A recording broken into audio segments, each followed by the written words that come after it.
Hello, everyone. I'm Chris Adet, and you're listening to my podcast hub, where we discuss the economy, the real estate market, and a touch of politics. We share our opinions on the stories, trends, and current events that are shaping the economy and our lives. Today, we're going to be talking about the 2025 election results. So grab yourself a plate of poutine and hurry back. You won't want to miss this.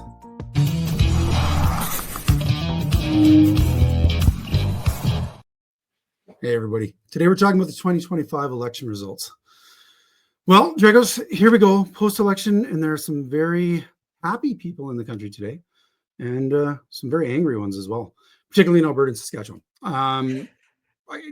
What's your take on the Liberals winning again? Man, what does this mean for Canada, man? Chris, I'm glad to do this today, and I'm glad we had a day between the elections. So I believe that the Canadian people chose their prime minister. So that is our right to choose who's our prime minister. So I also liked that Pierre Poilievre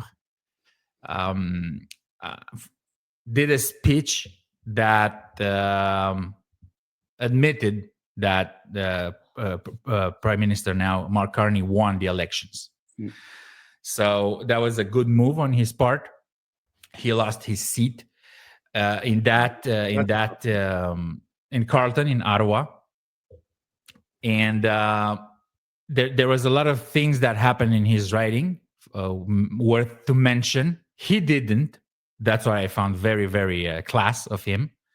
But in his writing, there were it's called the Ballot Initiative or something like that. There's an organization that every election puts a lot of names in one ballot in the country to protest against the how the electoral system works in Canada. So this election, they did it in Carleton, and in Carleton, so there were 91 people presenting themselves to be 91. So the ballot was, you understand what I'm saying, right? Plus there were people that called in, and few journalists, and now probably in the next days you'll see that it will not change anything, but it's worth mentioning. So in those writings there were a lot of newcomers. And those newcomers were receiving phone calls to asking them if they will vote Liberals. There are about 40,000 of them in Carleton. That's a speculation now. But what I can say is that I'm an immigrant too. And when we immigrated here, there was always this talk about you have to vote Liberal at least once. That every immigrant or Romanian that came here knows. Like you have to vote at least Liberal once because they accepted you in as a permanent resident. It's like every immigrant knows that, so I know it. I don't think it's that far-fetched what happened in Carleton, but still, I would like to say that I was impressed by Pierre Poilievre, which accepted his defeat, and now he looks to the future. Okay, so the future.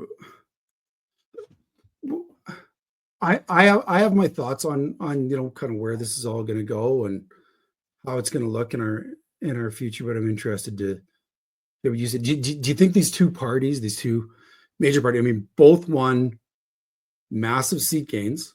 While the NDP and the Bloc Québécois lost. Yep. NDP lost major. Yep. Singh stepping down. Yep. Do you think these guys are going to play nice together? Like, do you think now that the election's done, now that the battle royale is over, that they'll work together? Or do you think it's going to be kind of more of what the past has been? I mean, is Carney Trudeau reincarnated, or is he? Yeah. There was a joke in the newspapers, and that was reheat and serve, which is what Marky Mark is. So this person is a we call that a globalist. Probably by now people know what a globalist is. It's they push globalism and central power and they search to control other countries. That's their goal, because they believe they know better what it is that we have to do as population. And that is the organization is called World Economic Forum, and they meet once a year in Davos, in Switzerland.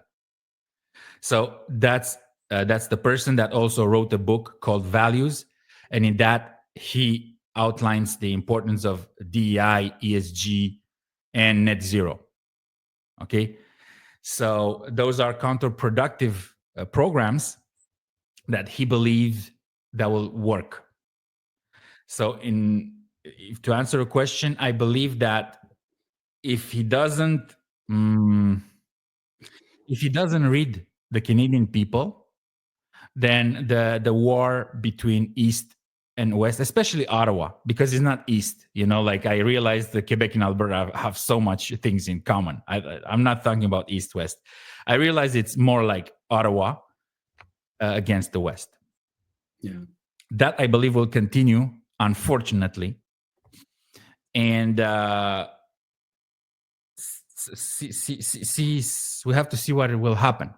So the Bloc lost some seats. Yes, they were at 32. Now they're at 22. So they lost 10 seats. NDP was at 23, I believe. Now at 7. So they lost 16. Yeah. Liberals win 8 seats, I believe, or 18 or 14, something like that. I don't remember exactly. It's not that important. The most important is that the Conservative won 24. Yeah. More than the last time. Yeah. And that went up and then down again, right? As they're confirming these counts. Yeah. Yeah. So right now we are at 169 Liberals and 144 Conservative, which will allow the NDP to prop the Liberals again, because they have 169 and plus the NDP 7, that's 176. They only need 172 for a majority. So I'll believe that the roller coaster that we had for the past year and some will start over again. And also, I believe that we might have an early election, because people had some time to see who Mark Carney is, but they didn't have that much time, and that was on purpose. So the election were called very fast so that the Canadian population doesn't realize who Mark Carney is. But after a while, I believe people will realize very fast that we're going straight into the wall, and Mr. Carney will not stop that. Will just accelerate it, and people will see it. In the next months and years, we'll just accelerate our way, going exactly into the wall. Yeah. It's funny, the Conservatives were pushing very heavily for him to call the election immediately. Yeah. Actually, I've read up until you just said that. We're in the honeymoon phase. The honeymoon phase, this new guy steps in, says a couple of right things. That is kind of a dangerous time, considering everything that has been going on over the last little bit too. I'm interested, you mentioned about the World Economic Forum, you mentioned about net zero. Yeah. Where is that going to play in for Alberta and Saskatchewan? Bill C-69, his one-stop shop for getting things approved, which, kind of is Bill C-69 in a bit of a way. It's just a amplification of it now. One-stop approvals doesn't mean approvals. Exactly. You got one shot and then you're screwed potentially. Yeah. I think that's where things might end up going here. Yeah. And of course, the Conservative pushed that because there was a rumor that they will either call it early or wait until October to pass other bills. or we can go up to 5 years between elections. You know that, right? It's just that every 4 years we do it because this is the way we do it. But constitutionally, we can go up to 5 years. Yeah. Okay, so that was the, I believe, the fear of the conservatives, that we're going to have like another 18 months of the liberals before an election. So that's why they pushed it.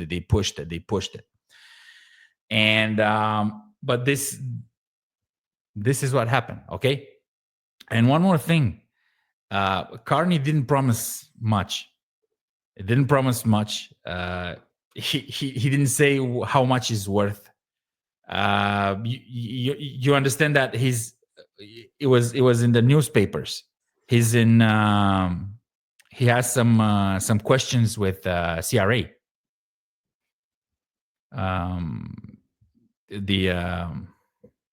Brookfield. You understand? Right. I will find it, and this his way of doing campaign, in my opinion, was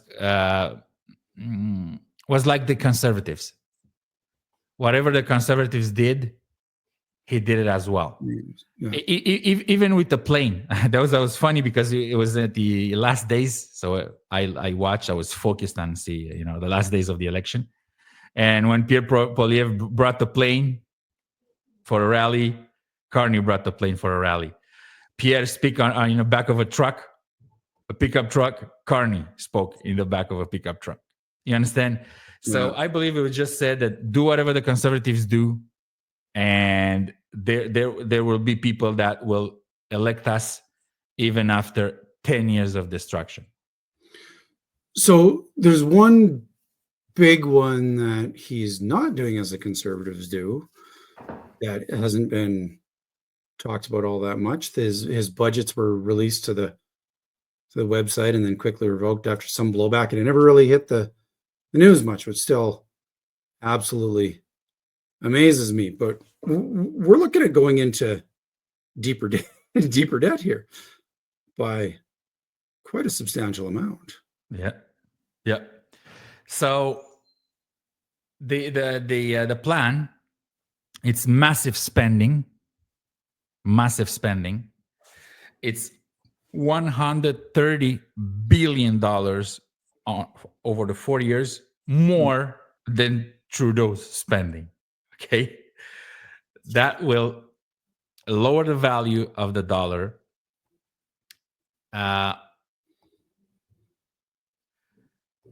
Put us in a place that it will be very difficult to get out, Chris. Okay, this is very sad. If this guy stays for 4 years, it will be really. It's already not that good of a deal to live in Canada anymore. After a lot of people say it, that the lost liberal decade. This is what happened. So, I'm not that energetic as usual because it's been 2 days now, and I can't believe that Canadian elected for the 4th time the government that was declared unconstitutional for use of Emergency Act, froze bank accounts, tried to put people in jail for protests, and destroyed the economy of Canada. Well, and okay, so and let's just kind of chat about that for a second, because at the end of the day, I think, you've seen the polls, like you've seen the downward plunge of the popularity of the Liberals, and you saw the upward rise of the Conservatives right up until Trump came in until Carney came in and stepped in, and suddenly we're going the complete opposite way.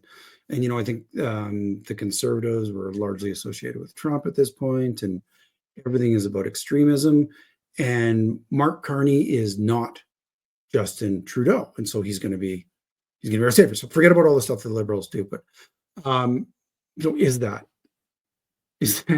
really going to be the case? Because it really does kind of seem like the more things change, potentially the more they stay exactly the same. And I think that budget was really kind of the defining moment for me of, yeah, same, new face, same policies, and perhaps deeper in. I actually personally like Carney's mannerisms, his way about him, his, the way he handles things. But at the end of the day, does do the policies dictate more than the persona? And we're largely looking at these same policies. Yeah. Yes. So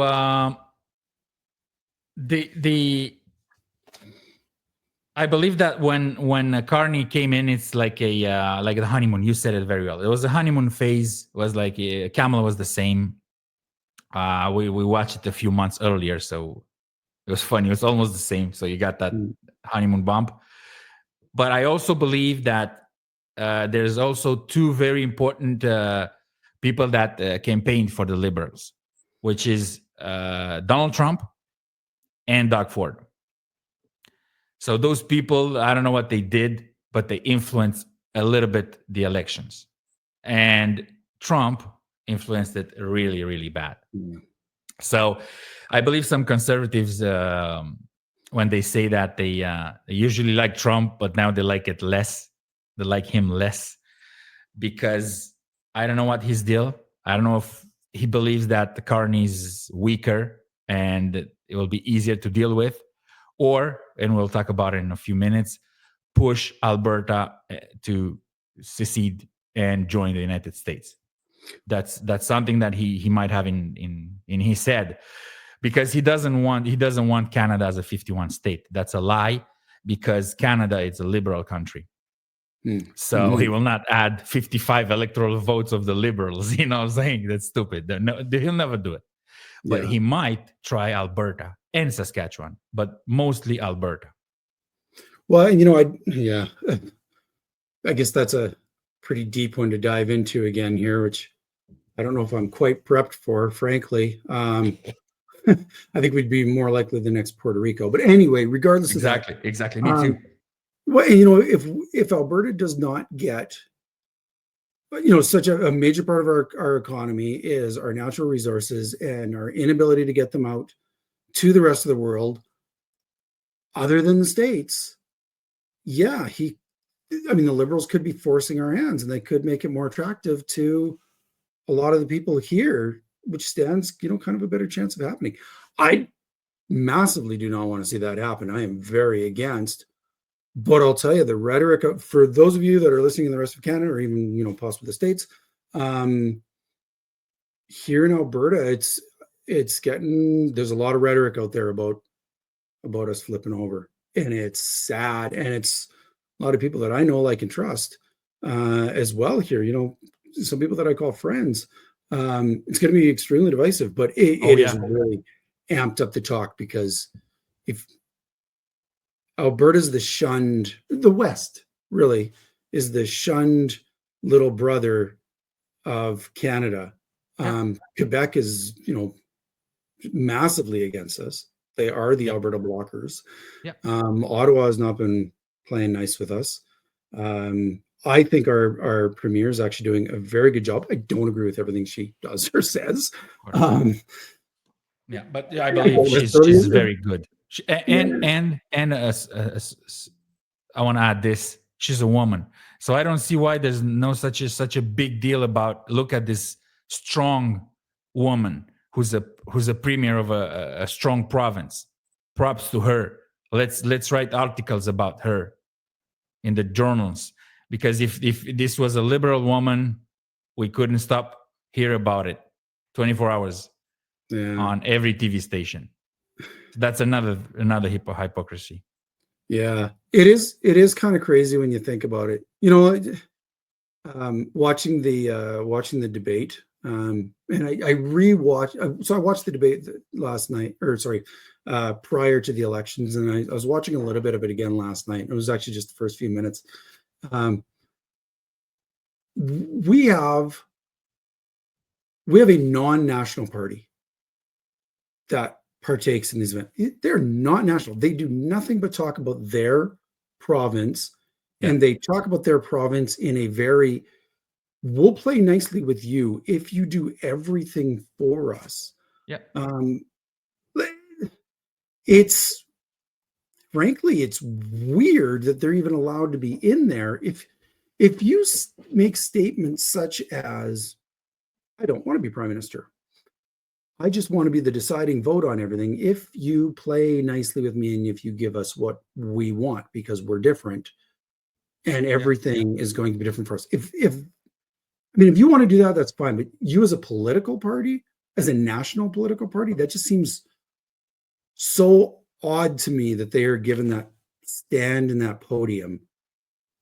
Yeah. But if an Alberta premier says 1/10 of what they say on a national stage, promoting their own product, I don't know. The whole thing just strikes me as WTF. Yeah.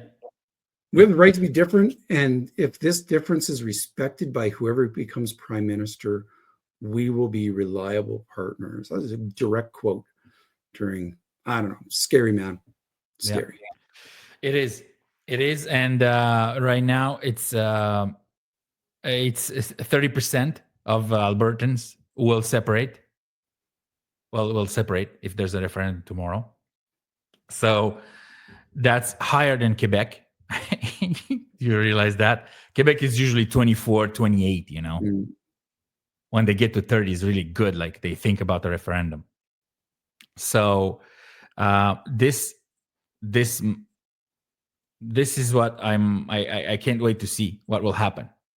What will happen in the next months, because there's rallies already all over Alberta, but one in the legislature about what to do next. So this is a problem that can be fixed if Canada wants to be fair to everyone. And that's since I'm here, I realized that. I don't know why it's like this, but everyone, like most of the people and every media in this country is pushing a liberal politics, and they don't admit it. So that's one of the problems. And also, I don't know what's up with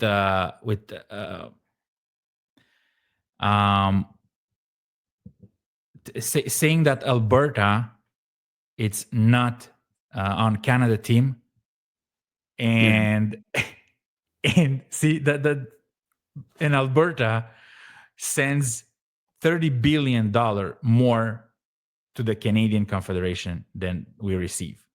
30 billion Canadian dollar every year. And from that, 14 billion goes to Quebec for the equalization payments. So I believe Canada, it's supporting, Alberta is supporting Canada. It's not, it's without Alberta, it will be, Canada will have a problem. This is very much personal opinions that we're speaking here, but I think they're largely accepted as pretty realistic. Alberta is an economic force that does more than its fair share for our population base. Quebec is not. Quebec is a spoiled child. Yep. Sorry, I should not say that. The Bloc Québécois is a spoiled child that tries to destroy, the economic well-being of the business that brings in the money that keeps it going. It's spoiled entitlement. Yeah, and that is personal opinion. Like I said, yeah, again, of course. Holy cow! I feel like it's gotten absolutely ridiculous how, and this is my fear now, as the votes were rolling in last night. At one point, Conservatives are definitely out. Oh my God! I hope the Liberals actually gain a majority government, because if, as the votes were at that point, if they absolutely have to bend a knee to the Bloc Québécois and everything, we're toast. Like we're just toast. It's true. I thought They the run the same. country. Exactly what you're saying. Yeah. The person with the most power is the one with the deciding vote, and I'm not sure even exactly where the seats are at this point. Where the NDP, who was the deciding vote on the last one, no, they didn't go the way I wanted them to. But if it becomes the Bloc, if the NDP doesn't have enough to take them over, take the Liberals over, and they kind of become the, hey, we'll play with you. If it becomes the Bloc, I think Canada's in for a very rough ride. Very rough ride. Yeah. And let's if I want to show you something, if we talk about the Alberta separation, there's I saw that yesterday. So Danielle Smith, Alberta premiers, so she brought in the Election Statuses Amendment Act,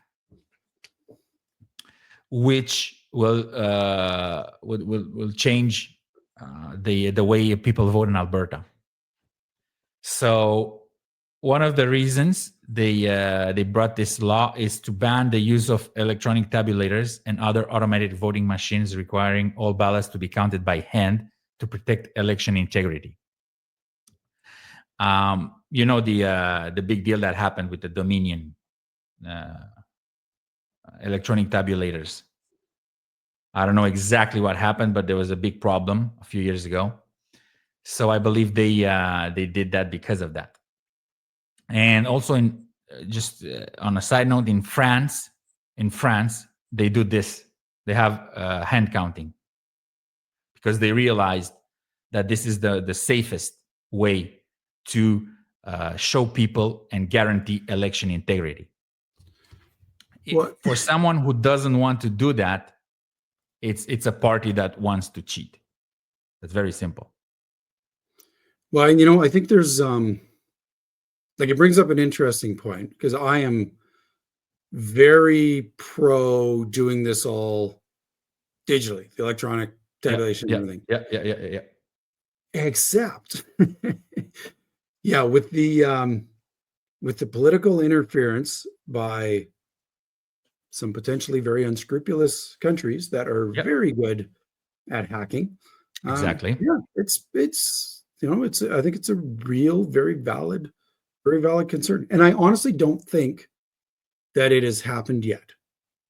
Honestly, don't think so, or at least not to a major degree where it would change the ultimate results. Although I can't say that for sure. I think some of these countries have been largely going with kind of deceptive videos and largely playing in that way versus direct correlated changing votes. But if it hasn't happened already, it will. Straight up, it will. Yeah. We're running into those tech times where that is going to be the case. Just hands down, no doubt about it.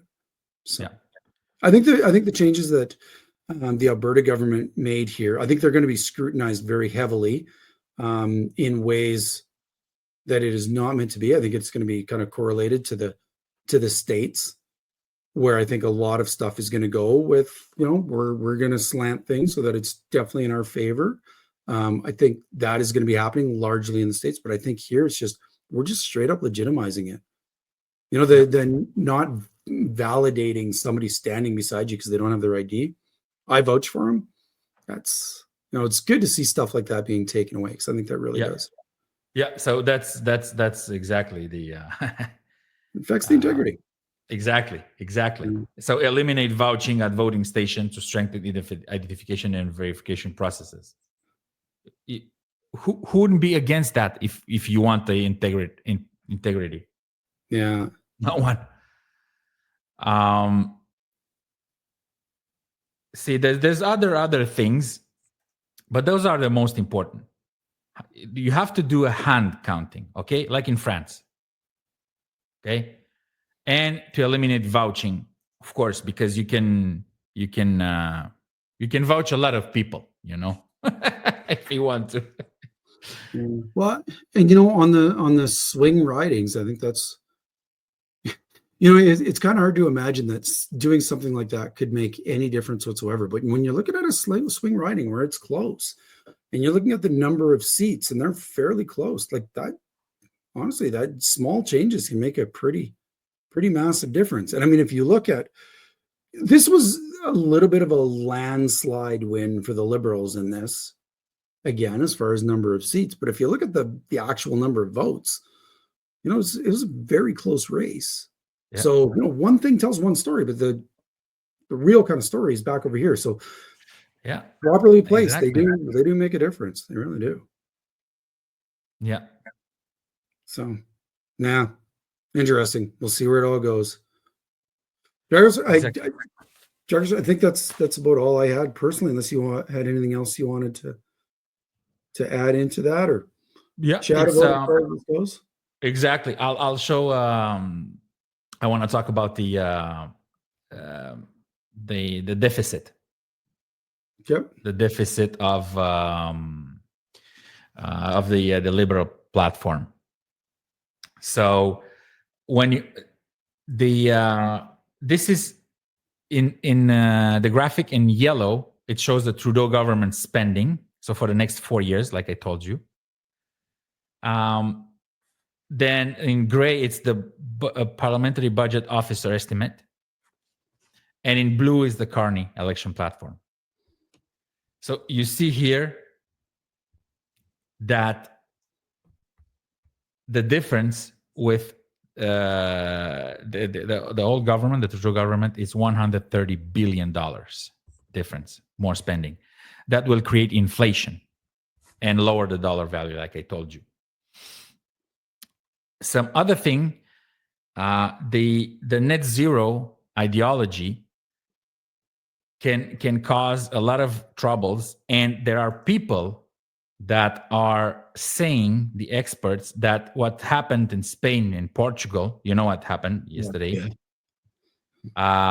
says is because of the net zero, because they tried to have only the renewable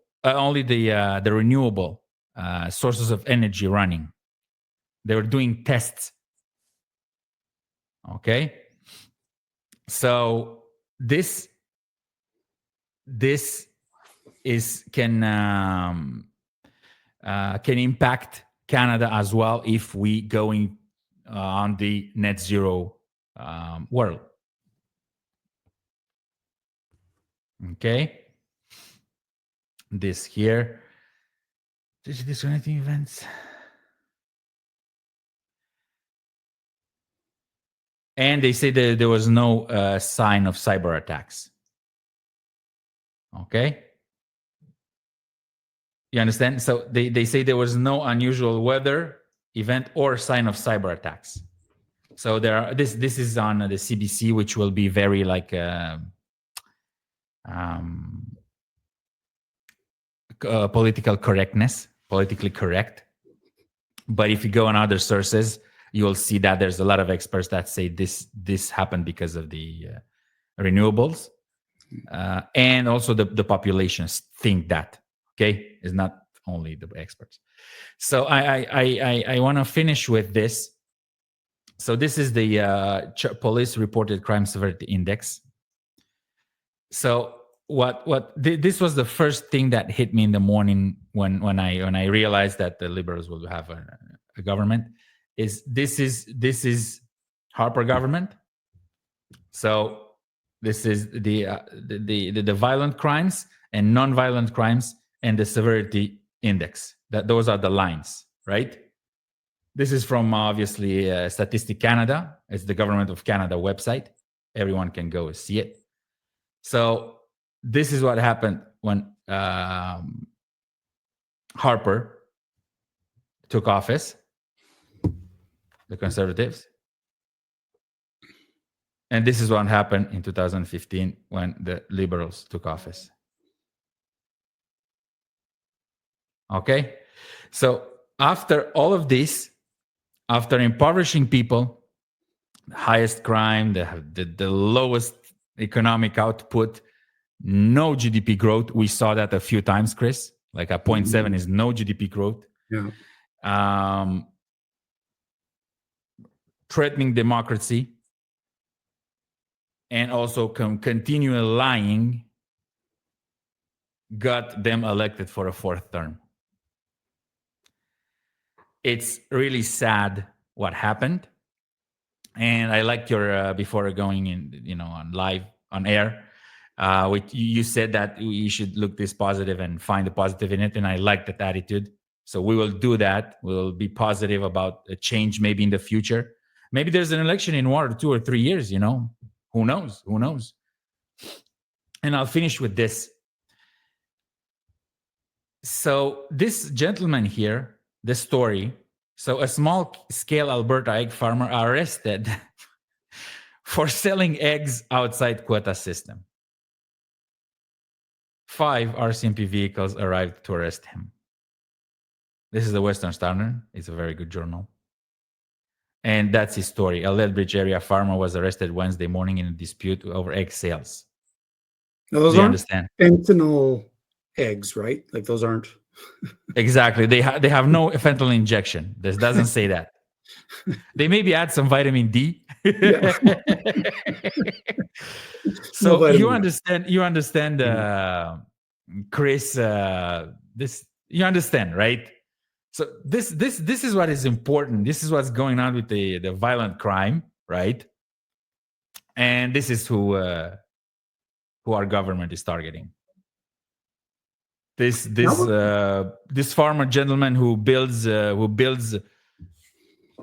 Canada, man, and who gives us food and works from probably the morning until night, and he's getting attacked. But the people who cause violent crimes are released into our streets. Yeah. That's what's happening, Chris. That's my last point. Yeah. And, I sure hope we tighten up on some of this stuff, because I think some of the moves that have been made over the last bit have been definitely good, definitely needed, definitely positive. Do they continue, grow, and be proper, or do we slide back? And do those numbers continue to slide? Yeah. Scale up again then, because remains to be seen, I guess. We'll see. Yeah. I done all my points, Chris. Do you have something else to say? You? All right, guys. Well, I guess that's it for me then. I guess we'll just see what happens with our political environment here in Canada. See what happens with the political environment down in the States. See what happens with the economics on both sides, and where we go from here. Because it does really seem like the more things change, the more they stay the same. That's it. All right. Well, folks, don't forget to subscribe so you don't miss our next deep dive. And be sure to tell your friends. Catch you later. See ya.